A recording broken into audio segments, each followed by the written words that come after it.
반갑습니다. 성도님들 한 주 동안 평안하셨나요? 오늘은 저와 함께 이 창세기 강의 8강을 함께 보도록 하겠습니다. 이 강의를 토대로 한 창세기 본문은요, 창세기 10장에서 11장까지의 본문을 근거로 강의를 준비하였습니다.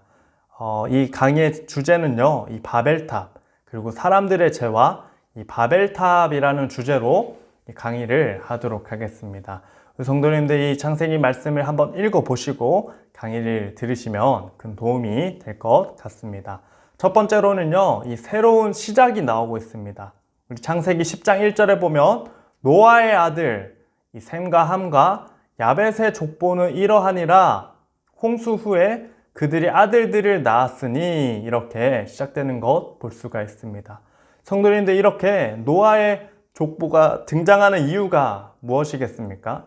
바로 하나님께서 노아와 맺은 언약을 어떻게 신실하게 이루셨는지를 보여주시기 위해서 이 족보가 나오고 있다라는 것입니다.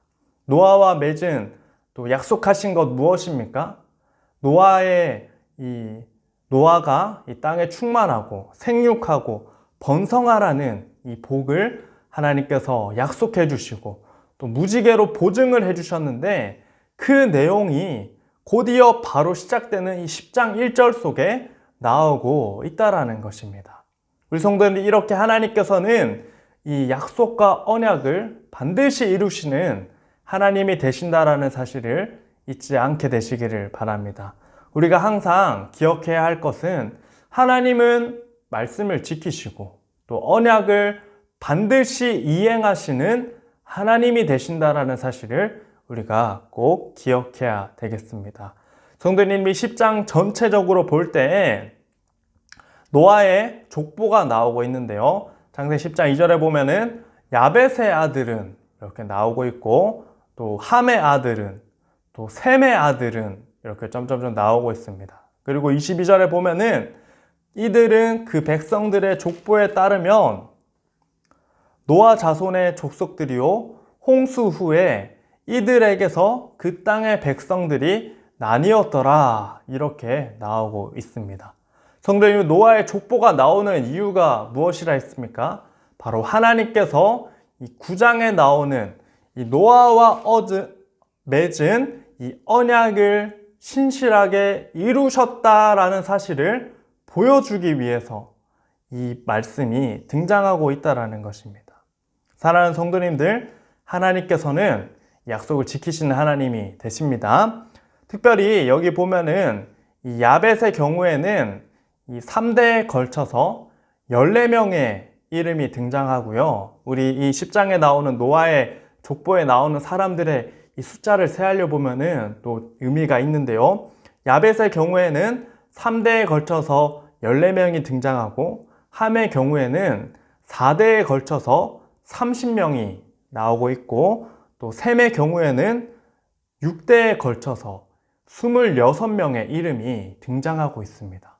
그러면은 14명, 30명, 26명의 이름을 더하면은 총 70명의 이름이 이 노아의 족보 속에 나오고 있는 것 볼 수가 있는데요. 이 내용을 통해서 또 알 수 있는 것 무엇이냐면 우리가 성경에 보면은 이 종종 숫자가 또 가진 의미가 있는 것 알 수가 있습니다. 이 70명이 가진 이 의미가 성경에서 종종 등장하는 것 볼 수가 있는데요.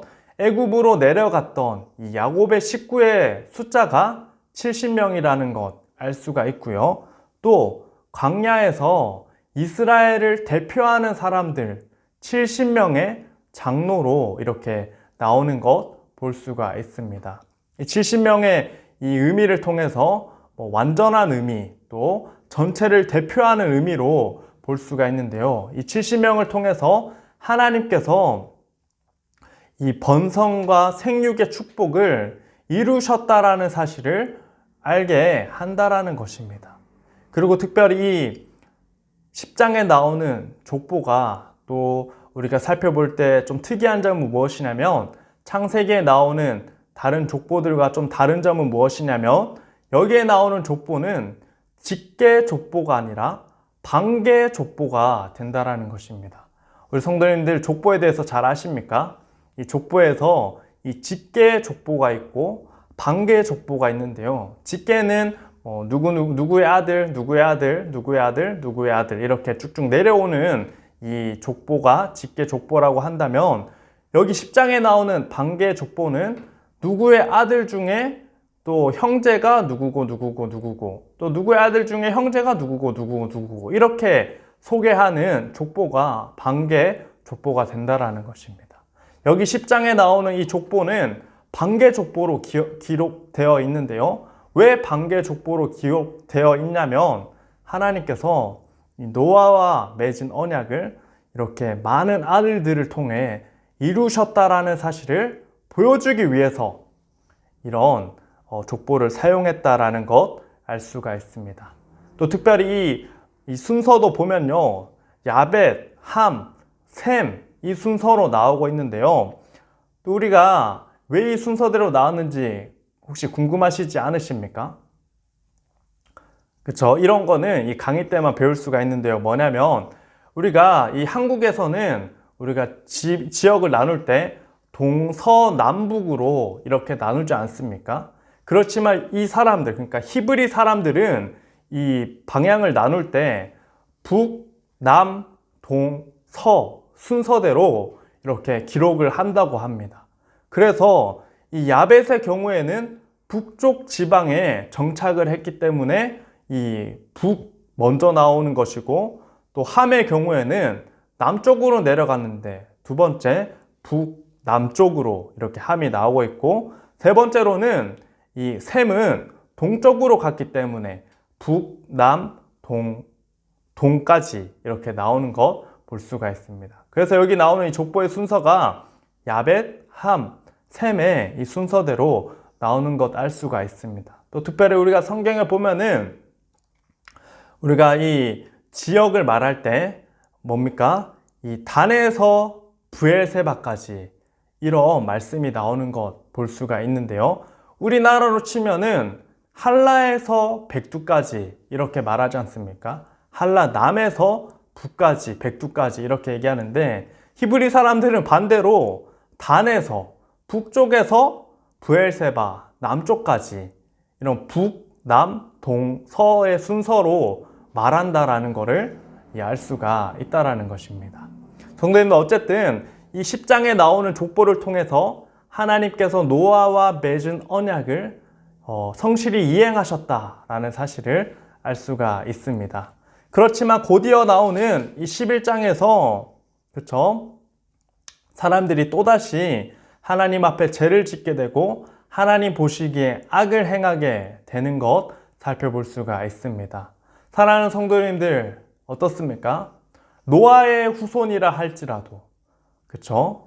죄인일 뿐이라는 사실을 우리가 알 수가 있습니다. 11장 2절에 성읍과 탑을 건설하여 꼭대기를 하늘에 닿게 하여 우리 이름을 대고 온 지면 흩어짐을 면하자 하였더니, 11장 8절에 여호와께서 거기서 그들을 온 지면에 흩으셨으므로 그들이 그 도시를 건설하기를 그쳤더라. 그러므로 그 이름을 바벨이라 하니 이는 여호와께서 거기서 온 땅의 언어를 혼잡하게 하셨음이니라. 여호와께서 거기서 그들을 온 지면에 흩으셨더라. 이렇게 말씀이 나오고 있습니다. 여기 보면은 이 시날이라는 이 지역에서 사람들이 이 바벨탑을 쌓는 것 살펴볼 수가 있는데요. 이 시날 지역은 이 함의 자손 중에 이 니므롯이라는 사람들이 살던 동네라고 할 수가 있습니다. 이 시날 땅에 바벨탑을 쌓으면서 우리가 흩어짐을 면하며 또 우리의 이름을 내자, 정말 교만한 모습이라 할 수가 있는데요. 이런 탑을 쌓는 이런 모습을 하나님께서 보시고 이 사람들의 악을 흩으시고 이 사람들의 죄와 교만을 꺾으셔서, 어떻게 꺾으십니까? 구체적으로 이 사람들의 언어를 혼잡하게 하심으로 이렇게 흩으시는 것, 말씀을 통해 살펴볼 수가 있습니다. 사랑하는 성도님들, 이 사람이 이렇게 멋진 탑을 막 쌓고자 하더라도 또 자기의 이 위엄과 자기의 멋진 모습을 뽐내려고 교만의 탑을 아무리 멋지게 쌓는다 하더라도 하나님께서 흩어버리면은 이 바벨탑처럼 아무리 멋진 거를 지으려고 해도 실패할 수밖에 없다라는 사실을 알 수가 있습니다. 여기 보면은 이 단어가 좀 재밌는데요. 이 벽돌을 쌓아서 우리의 이름을 내자 이렇게 말하는 이 내용이 니벨라라는 히브리어로 쓰고 있는데요. 그런데 하나님께서 어떻게 하십니까? 혼잡하게 만들어버리자, 흩어버리자 이런 말씀을 이 히브리어로 나블라라는 이 단어를 사용합니다. 이 유사한 단어를 사용하셔서 하나님께서 이 쌓는 사람들을 흩어버리게 하는 이 하나님의 말씀을 또 살펴볼 수가 있는데요. 어쨌든 하나님께서 이 사람들의 죄악과 이 사람들의 교만을 꺾으시는 이 모습을 살펴볼 수가 있습니다. 그렇기 때문에 우리 성도님들, 우리가 아무리 멋진 이렇게 것이 있어서 나의 교만한 탑을 쌓는다 하더라도 하나님께서 흩어버리시면은 모두 흩어져 버리게 된다라는 사실을 꼭 기억할 수 있게 되시기를 바랍니다. 이 사람들의 이 동기는 무엇일까요? 자기 이름을 내고 흩어짐을 면하자. 자기가 마치 하나님처럼 스스로 존재하는 자처럼 되기를 원하는 인간의 교만한 모습을 이 바벨탑 속에서 발견할 수가 있다는 것입니다. 그렇지만 하나님께서 이 바벨탑을 흩으시는데요. 언어를 혼잡하게 하셔서 이 온 지면에 흩으시는 것 볼 수가 있습니다. 이 사람들의 말을 막 이렇게 소통하지 못하게끔 만드셔서 흩어버리는 이 하나님의 심판과 징계를 살펴볼 수가 있는데요. 우리 성도님들, 성경에서 이사야서에서는 이 바벨탑에 대해서 어떻게 말하고 있냐면요. 이 이사야 14장 13절 15절에 보면 내 마음에 이르기를 내가 하늘에 올라 하나님의 뭇별 위에 나의 보좌를 높이리라. 내가 북극 지폐의 산 위에 앉으리라. 가장 높은 구름에 올라 지극히 높은 자와 같아지리라 하는도다. 그러나 이제 내가 스올 곧 구덩이의 맨 밑에 떨어짐을 당하리로다.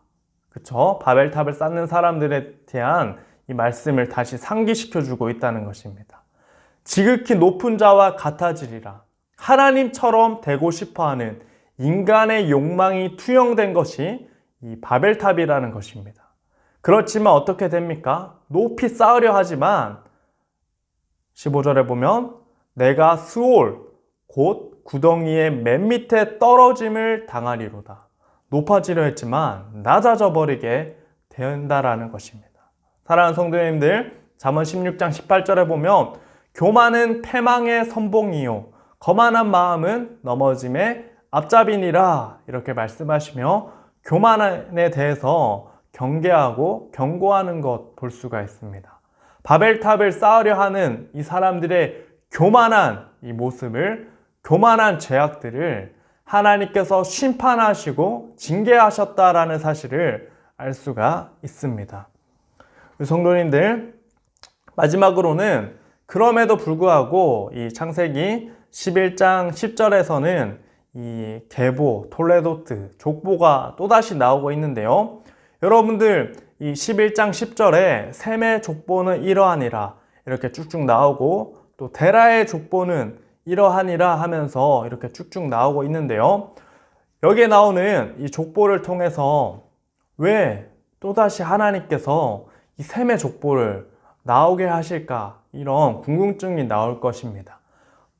우리가 방금 살펴봤듯이 창세기 10장에 이 셈의 족보가 나왔는데 왜 또다시 이 11장의 끝에 보면 이 셈의 족보가 나오고 또 데라의 족보가 이어져 나오는가에 대한 궁금증이 있으실 수 있는데요.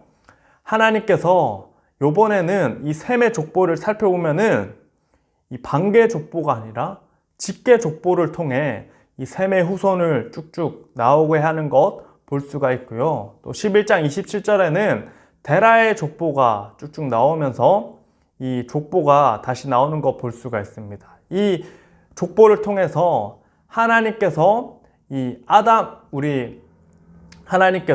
아담의 후손, 아담의 계보와 또 세대 계보, 그리고 노아의 계보, 그리고 셈의 족보와 데라의 족보까지 이렇게 하나님께서 이 구원 역사와 일들을 이 셈의 족보를 통해 이어가신다라는 사실을 기대하게 만드는 이 말씀이 이 11장 마지막에 등장하고 있다는 것입니다.